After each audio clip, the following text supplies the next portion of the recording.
Eu vou querer só dar aqui as boas-vindas para a turma aqui que está me vendo pelo Instagram. Eu vou só informar vocês que eu estou com um grupo aqui no Zoom, né? Tem um grupo aqui comigo no Zoom, participando no dispositivo ao lado de vocês. E eu quero gravar essa mensagem ao vivo, porque depois gostaria que ela fosse lá para o meu canal no YouTube, né? E aí, ó, por exemplo, vocês pensam que não, mas o Guto tá aqui no Zoom e o Guto tá aqui já aqui no ao vivo no Instagram. Ô, meu amigo Guto, que maravilha, viu? Nosso amigo Guto onipresente. Que bom. E o bom daqui é que o Instagram ele grava e depois a gente pode baixar aqui. Agora eu creio que é o Marcão onipresente que entrou aqui também, ó. Entendeu? E a gente grava aqui e depois eu posso ter esse vídeo gravado e jogado lá no meu canal do YouTube, porque quando eu gravo aqui no Zoom, ele fica apenas aqui no sistema do Zoom, e eu confesso que eu não sei como eu o retiraria dali. Deve ter uma maneira, mas eu particularmente desconheço. Amigos, eu vou querer refletir com vocês, se vocês estiverem aí com uma Bíblia em mãos, no livro de Mateus, no capítulo 23. No livro de Mateus, no capítulo 23, do verso 23 em diante. Do verso 23 em diante, se bem que do verso 23, eu vou ler o verso 23 e o 24. Mateus 23, versículo 23 e 24.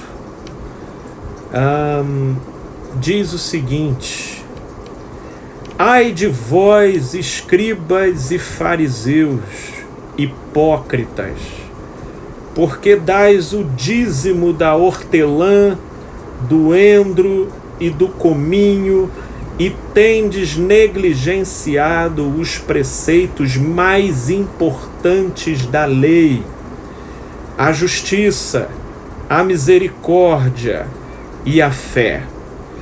Devíeis, porém, fazer estas coisas sem omitir aquelas. Devíeis fazer estas coisas sem, porém, omitir aquelas. Guias cegos, que coais mosquitos e engolis o camelo. Guias cegos, que coais o mosquito e engolis o camelo. Devíeis, porém, fazer estas coisas sem omitir aquelas.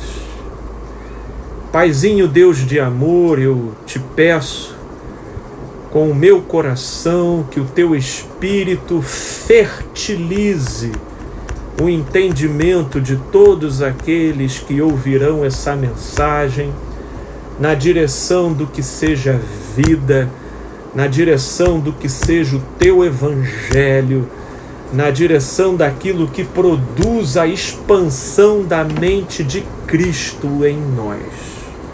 No nome de Jesus. Amém.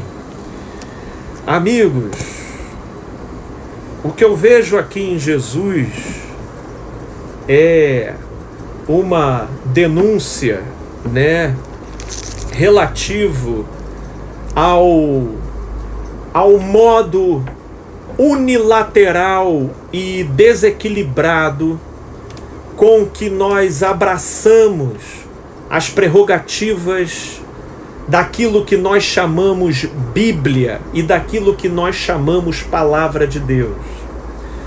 E no afã de você defender determinadas prerrogativas, você acaba inevitavelmente atropelando outras.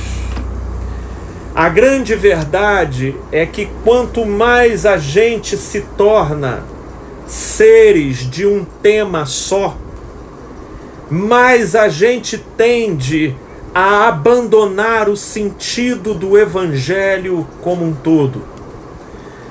Aqui, nesse verso, a gente vê a denúncia de uma hiperpriorização dos escribas e fariseus, e que eram meticulosos no que diz respeito às contribuições.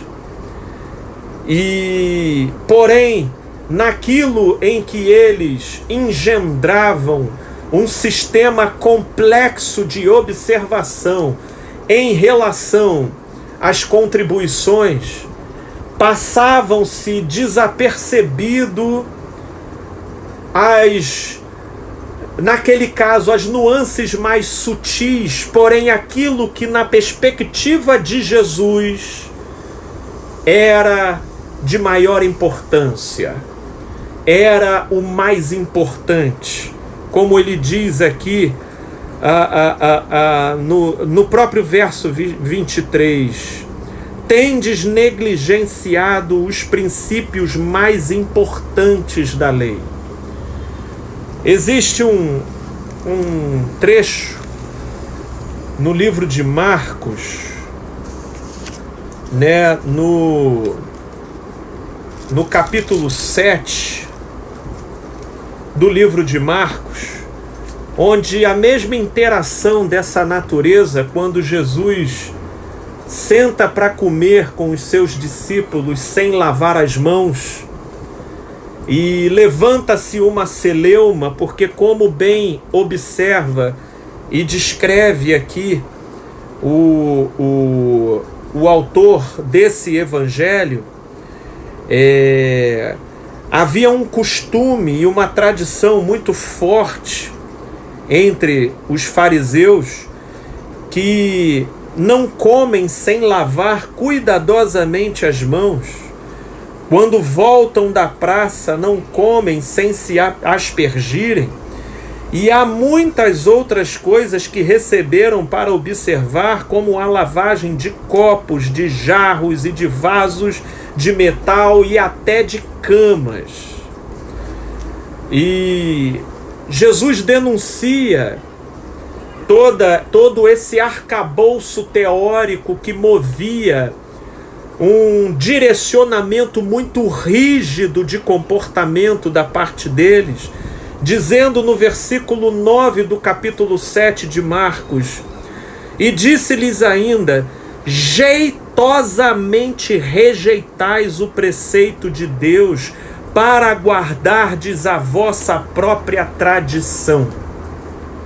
A grande verdade é que existe um nível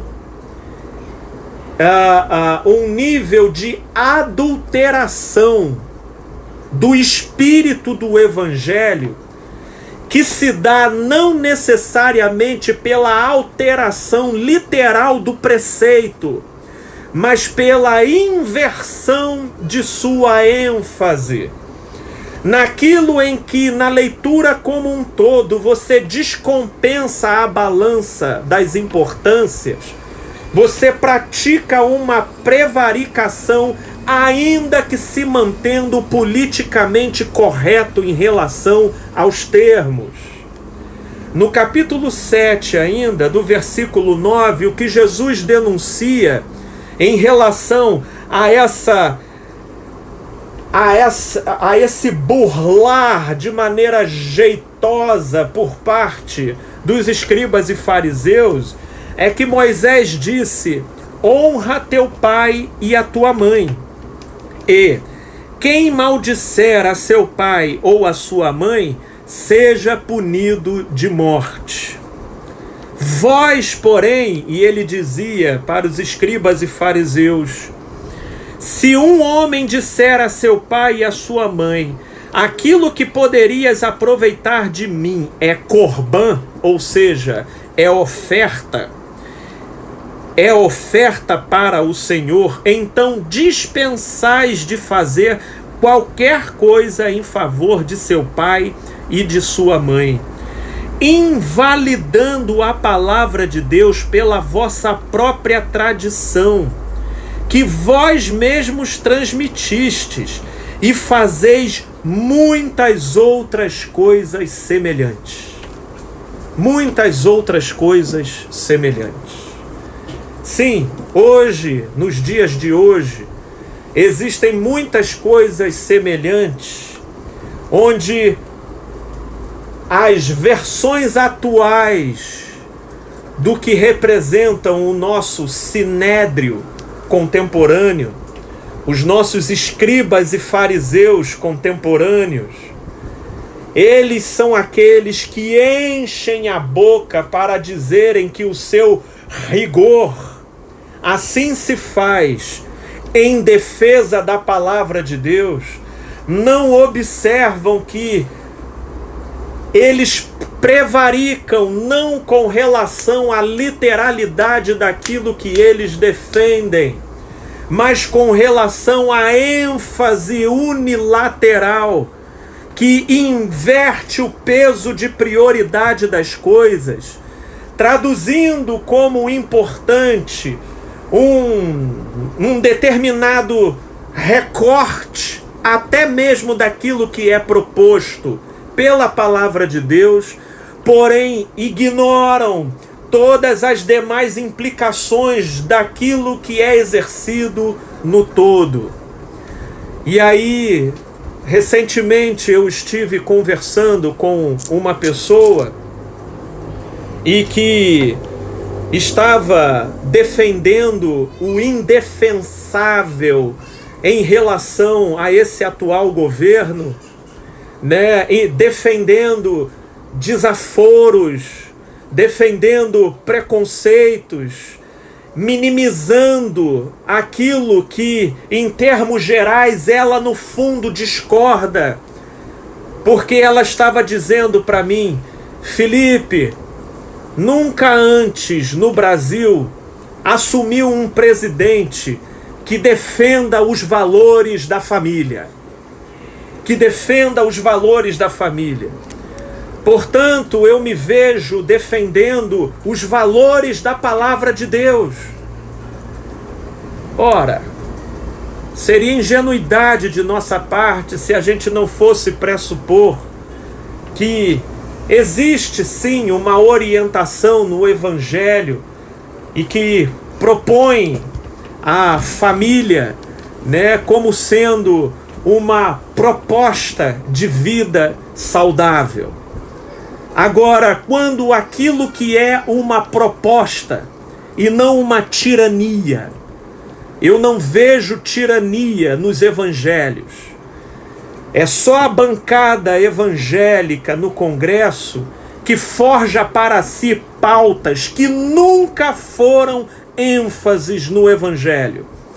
Eles forjam a pauta da caça à bruxa contra os homossexuais e contra inúmeras minorias. Mas se você for olhar para o Evangelho, isso não é ênfase.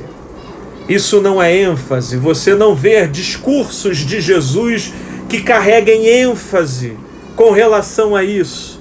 E aí eles, pervertendo o peso e a medida de cada coisa, eles sobressaltam determinadas prerrogativas, se valendo do peso da importância e prevaricando o espírito que o Evangelho carrega como um todo. E aí, voltando para o que nós lemos em Mateus 23,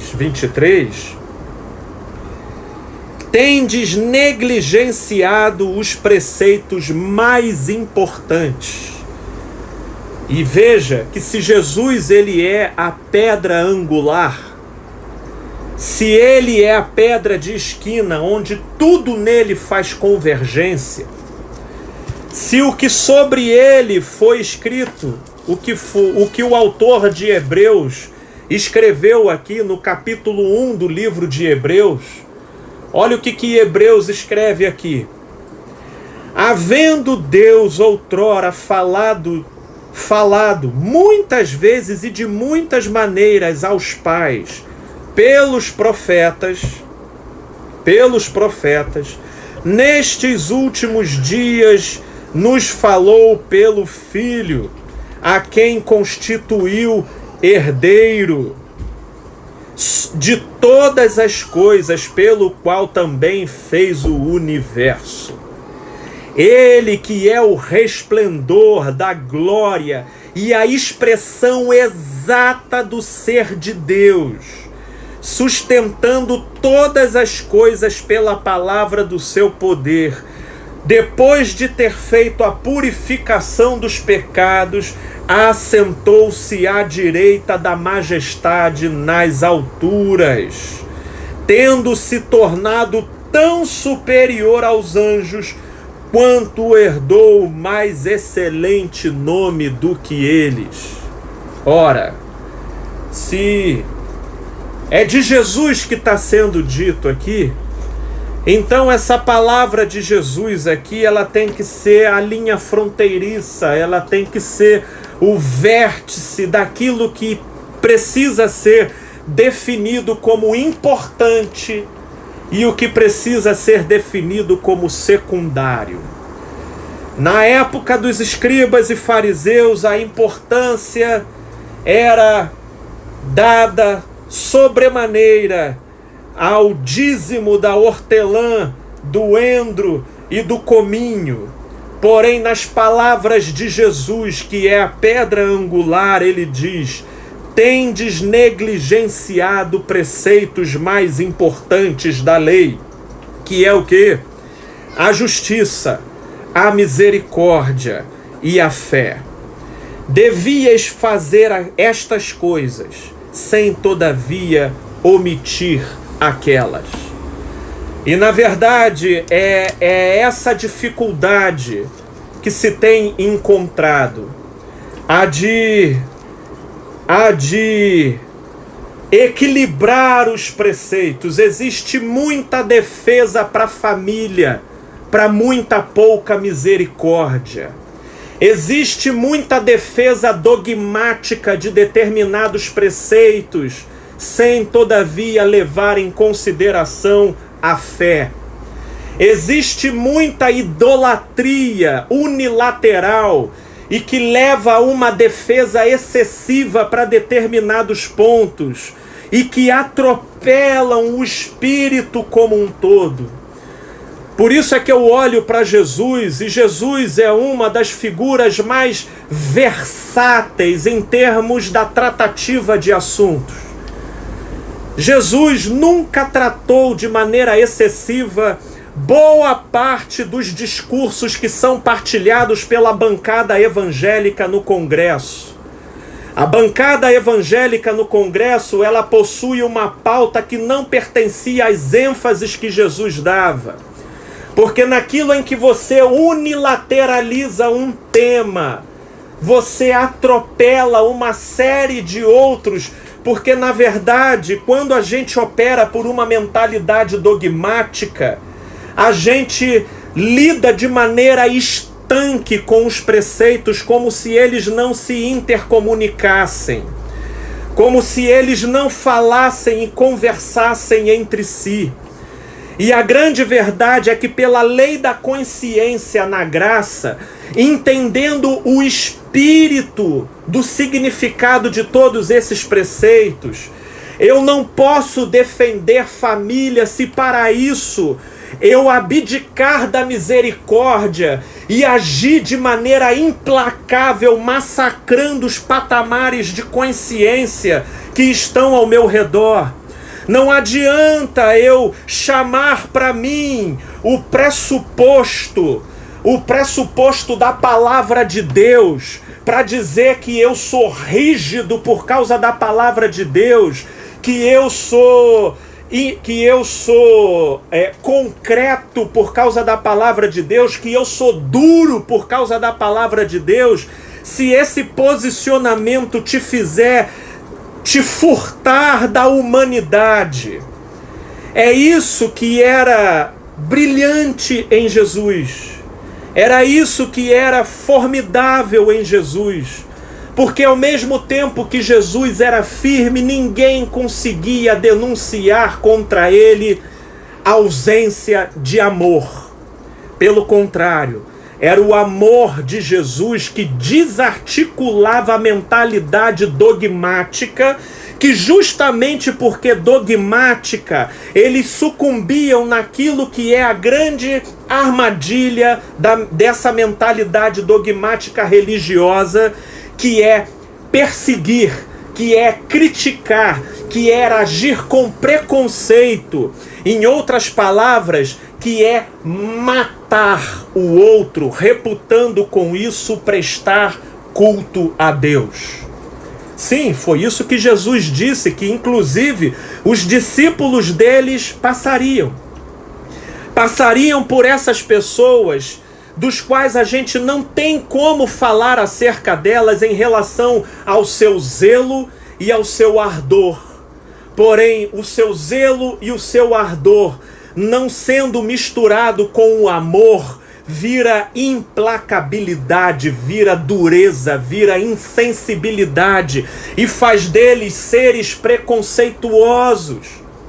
Por exemplo, eu saindo agora dessa esfera mais política, que é o que muitos evangélicos se veem engolindo um sapo atrás do outro em relação a esse governo, porém se mantendo firmes a dois pressupostos básicos que pelo menos eu já encontrei em conversa com pessoas. Primeiro é esse que eu já citei, da defesa da família. O segundo é um entendimento translocado que supostamente esse governo estaria supostamente retardando o advento do anticristo. Meu Deus do céu! Então, pela via dessas confabulações mirabolantes, eles vão engolindo sapos um atrás do outro, de coisas que no íntimo eles mesmos discordam, mas eles passam a querer a se consolar com o fato de que Deus usa as coisas loucas desse mundo para confundir as sábias. E no meio desse caminho, eles não observam que acabam realizando aquilo que Paulo denuncia lá em Romanos, no capítulo 2, de que os gentios estão blasfemando contra Deus por vossa causa. Estão. E estão por quê?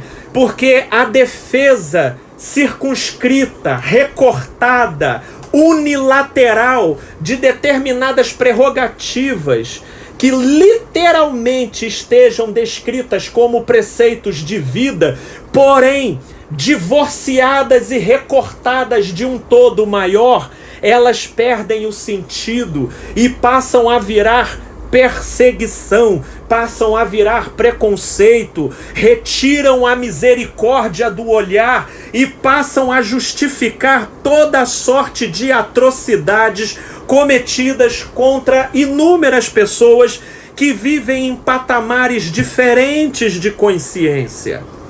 Ora, isso não é evangelho. Isso é o que Jesus denuncia aqui no versículo 23 do capítulo 23, que para quem está chegando agora é o texto base do que nós estamos refletindo. Tendes negligenciado os preceitos mais importantes da lei, a justiça, a misericórdia e a fé. Devias, porém, fazer estas coisas sem omitir aquelas, mas porque fazes as coisas dessa forma, versículo 24, guias cegos, que coais o mosquito e engolis o camelo. Sim, porque invertem-se as prioridades. Vocês defendem a família, mas geram uma horda de raivosos. Vocês defendem um ideal para daqui a pouco, dentro desse próprio ideal, os principais representantes de vocês serem denunciados em relação às principais barbáries. Tava aí, ó, vocês lembram aí dessa missionária pastora Flor de Lis, que teve o assassinato do marido dela. Ela é deputada, se eu não me engano, federal, aqui do Rio de Janeiro, e está sob investigação, em relação às razões obscuras em que se sucedeu a morte do marido dela. E saiu agora no jornal O Dia, né, de que testemunhas do caso confirmam a participação dela com uma sala cativa numa casa de swing ali em Niterói. E aí estava eu aqui nas redes sociais e vejo uma das postagens. Olha aqui a família tradicional brasileira, a família conservadora tradicional brasileira. Porque é assim, naquilo em que se defende um ideal, é justamente dos seus principais representantes que acabam se forjando os piores exemplos possíveis. Agora, pior, se você defende esse ideal como um dogma e quer fazer valê-lo pela força da lei, obrigando diversos patamares de consciência a se sujeitarem a esse ideal, então inevitavelmente você gera perseguições e opressões, e acaba que quem encontra uma contradição na imposição que você apresenta, ela vai disseminar aquilo com toda a sorte de amargura possível. E não era nesse espírito que Jesus conduzia as coisas. Nunca foi. Você nunca vê Jesus impondo, você vê Jesus persuadindo. Você nunca vê Jesus trazendo mudança pelo paradigma da mudança da lei. Se assim o fosse, Jesus teria transitado no Sinédrio, teria transitado no Senado romano, e não entre o povo, onde ali ele disseminava o sentido da orientação para a vida. Haja visto o sermão da montanha, ouviste o que foi dito aos antigos, eu porém vos digo. E ali ele desdobra e faz um apelo à consciência para aquilo que seja o significado e o sentido da lei, mas não a proposta da lei literalmente como opressão sobre as consciências.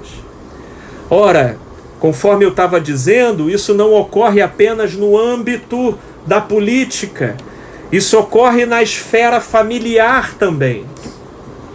Você pode abraçar qualquer tipo de preceito. Você pode abraçar o preceito da honestidade. Você pode abraçar o preceito da família. Você pode abraçar o preceito da obediência.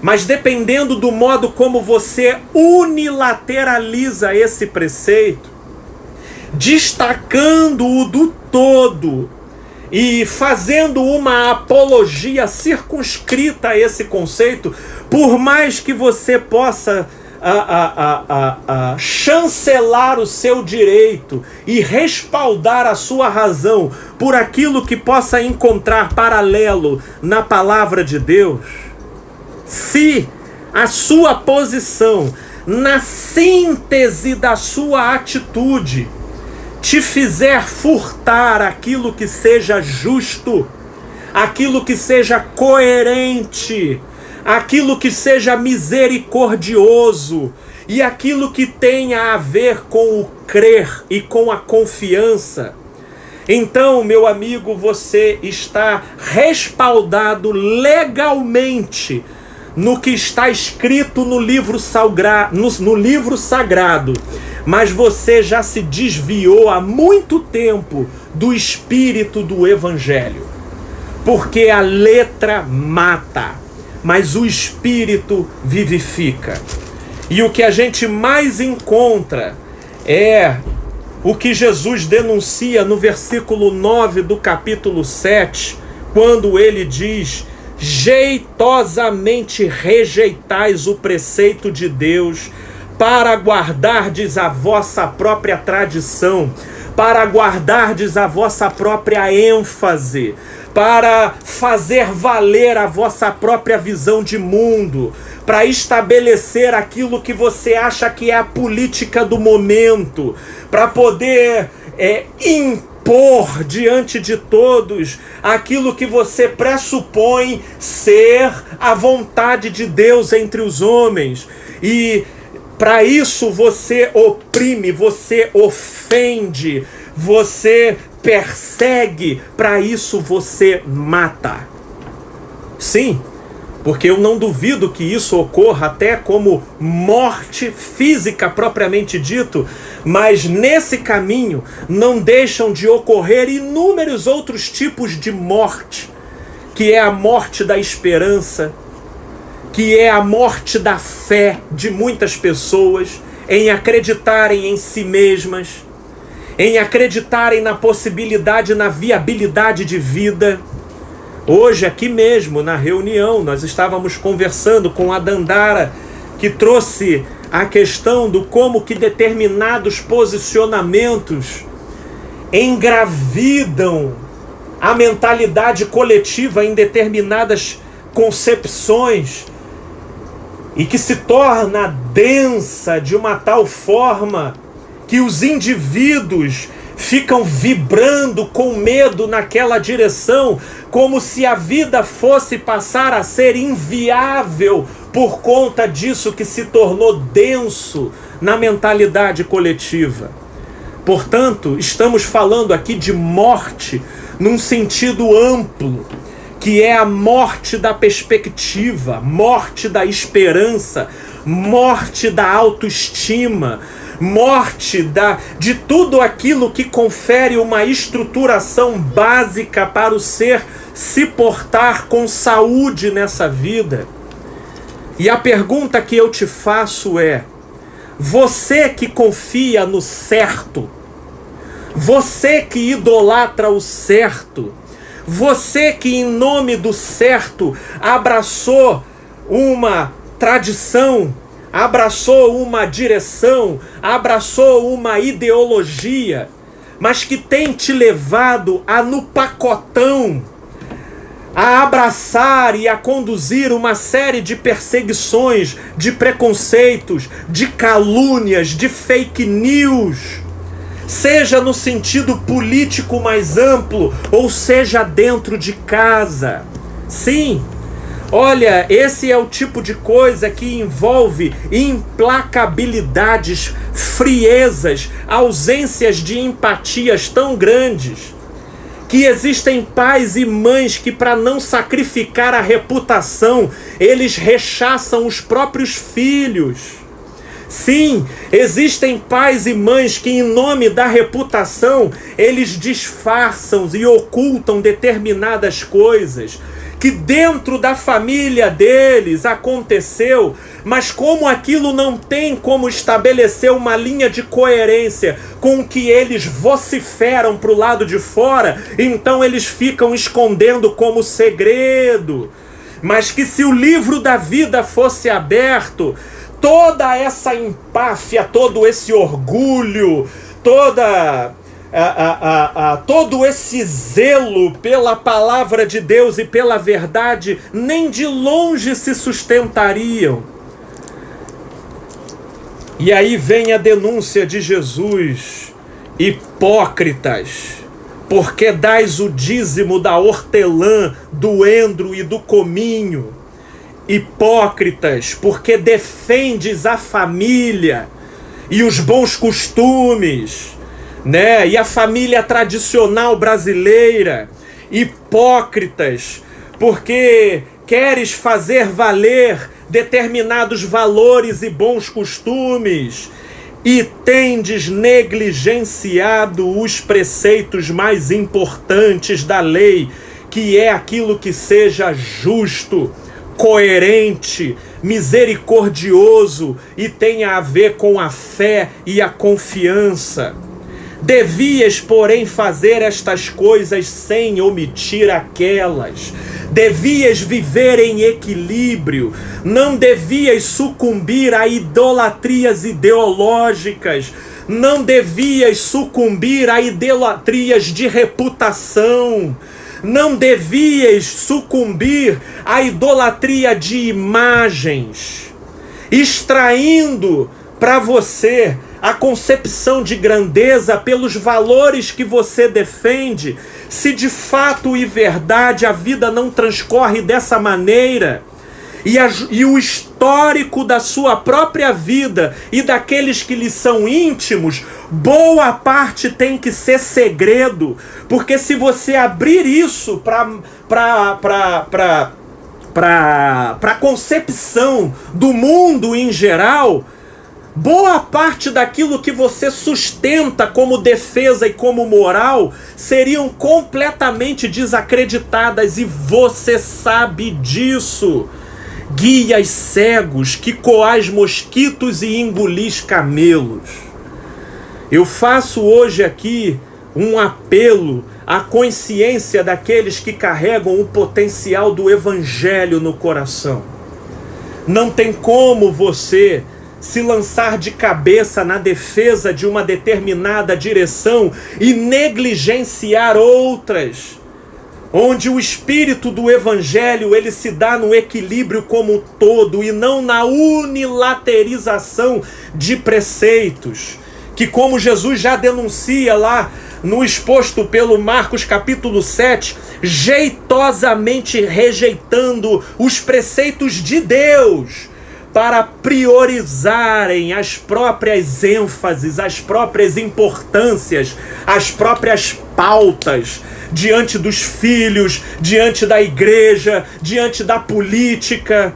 Ó, hipócritas! Hipócritas! Porque perverteis a essência do evangelho, e por vossa causa inúmeras pessoas que não tiveram uma compreensão mais apropriada das riquezas que subjazem em Cristo Jesus, blasfemam contra o nome de Deus por vossa causa, pelo modo como vocês defendem unilateralmente determinados requisitos e colocam vocês em falta em relação àquilo que Jesus, a pedra angular, estabelece como critério de importância. Como já diz Tiago em sua epístola, é a misericórdia que triunfa sobre o juízo. É a misericórdia que triunfa sobre o juízo. E é nessas horas que estabelece uma linha. Ou você é filho de uma ideologia, ou você é idólatra de uma reputação, ou você é filho do evangelho. Se você é filho do evangelho, então você vai precisar rever e reparear as suas ênfases com isso daqui. Uma vez, se eu não me engano, Mahatma Gandhi disse que se toda a Bíblia se perdesse, mas apenas restasse as bem-aventuranças do Sermão do Monte, já seria informação suficiente para entender qual seria o espírito do evangelho proposto por Jesus. E sinceramente, eu tendo a concordar. Portanto, se você é um defensor dos bons valores, né, se você se orgulha em dizer que o seu zelo, que o seu ardor é porque você segue a palavra de Deus, é nessas horas que a gente vai ver se essa palavra de Deus consiste em letra ou em espírito e em vida. Porque tudo quanto você siga e se oriente precisa pertencer a esse espírito proferido aqui em Mateus no capítulo 5. Bem-aventurado os humildes de espírito. Os humildes de espírito, porque deles é o reino dos céus. Os humildes do espírito, daqueles que têm a verdade primeiro para si. Não são aqueles que carregam a arrogância de supostamente carregar aquilo que todo mundo tem que se submeter. São os humildes de espírito, porque deles é o reino dos céus. Bem-aventurados que choram, sim, aqueles que carregam sensibilidades, aqueles que são harmonizados com os seus próprios sentimentos, porque serão consolados. Bem-aventurados mansos, sim, os mansos no sentido daqueles que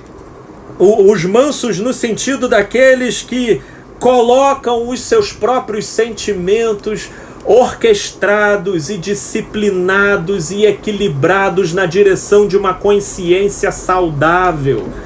Os mansos não são os apaixonados, não são os ideologizados, são aqueles que, pelo contrário, vivem e operam numa condição onde a única orientação é o amor, e tudo o mais, sim, podem ser temas, mas não operam no sujeito como paixões unilaterais. Esses herdarão a terra. Bem-aventurados os que têm fome e sede de justiça, porque serão fartos. Que justiça é essa? Que justiça é essa? É a justiça do reino.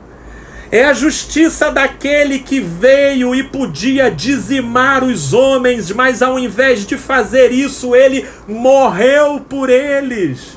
É a justiça daquele que disse: amai os vossos inimigos e não os perseguis. É a justiça do reino. Bem-aventurado aqueles que têm fome e sede dessa justiça, e não a justiça conforme a agenda da bancada evangélica no Congresso. Ali é um código de Hammurabi comparado com a justiça do reino.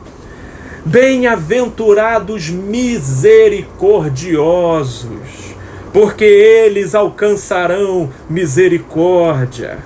Bem-aventurados os limpos de coração, sim, os limpos de coração diante de Deus, porque eles verão a Deus. Bem-aventurados os que pacificam, e não os que ficam acirrando brigas e contendas, e que comigo o buraco é mais embaixo. Eles vão saber com quem que eles estão mexendo. Vocês conhecem esses gestos assim? Sim. Tem muitos representantes do evangelho que estão propalando esse tipo de energia e fazendo isso em nome de Deus. Bem-aventurados os perseguidos por causa da justiça, por causa do amor. Porque os perseguidos por causa da justiça, porque deles é o reino dos céus. E bem-aventurados sois quando por minha causa vos injuriarem. Olha só, é bem-aventurados, sabe? Quando vocês forem injuriados por causa de Cristo, não precisem ficar rancorosos, não precisem processar, acionar advogados.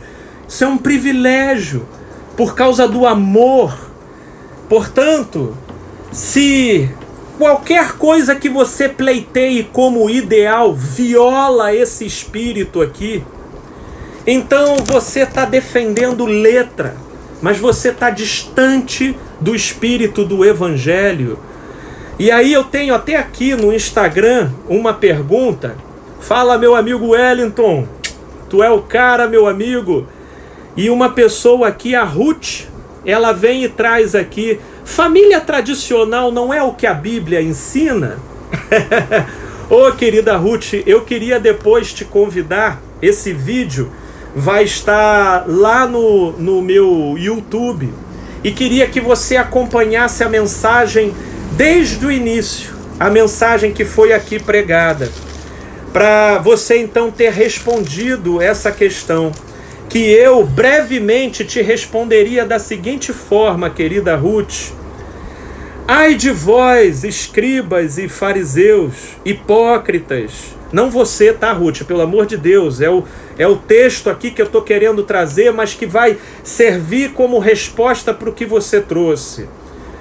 Porque prezais acerca da família tradicional, porém, tendes negligenciado os preceitos mais importantes, que é a coerência, a misericórdia e a fé. Devíeis, porém, fazer estas coisas sem omitir aquelas.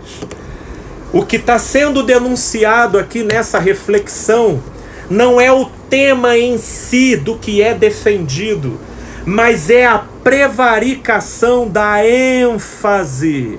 Sim, é essa inversão das ênfases que subverte o espírito do Evangelho.